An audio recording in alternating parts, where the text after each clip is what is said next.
minutes I'll be up here and I'll freeze up.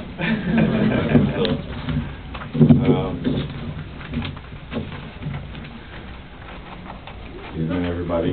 Thanks for everybody to being here. You know, we're celebrating Angela, more like a celebration rather than like a funeral.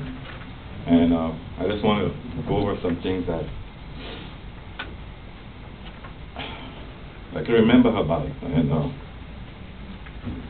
And you could probably ask anyone here today about Angela's legacy. And if you ask them, you know, everybody here, they'd probably all tell you the same thing. You know, the type of person she was. She was like a mother. She was like a friend. Angela was the type of person that you can confide in when you needed someone to talk to, when you needed help, guidance. The list is long. No matter what adversity, circumstances you was facing, she would comfort you. But as nice as a person she was also very tough, strong-minded.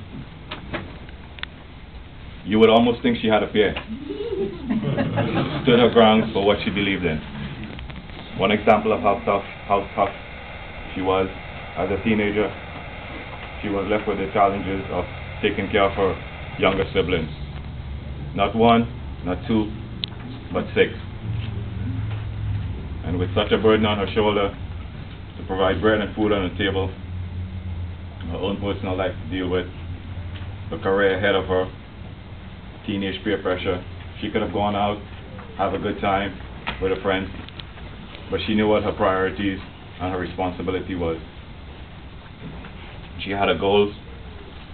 She never quitted. She never gave up.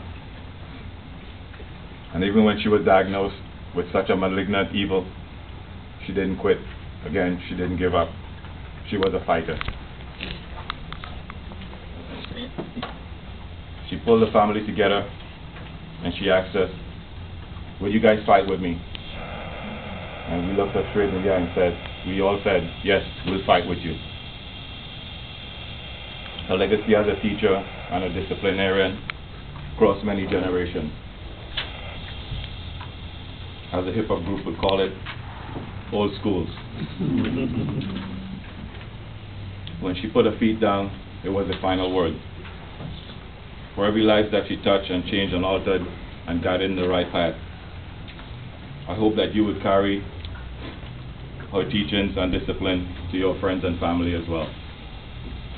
And I want to thank all friends and family that supported her and gave her all the courage to be strong and to fight to the very end.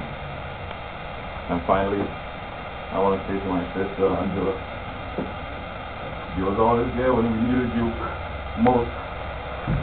You were the centerpiece of family, the glue that stuck us all together through tough times. You didn't quit.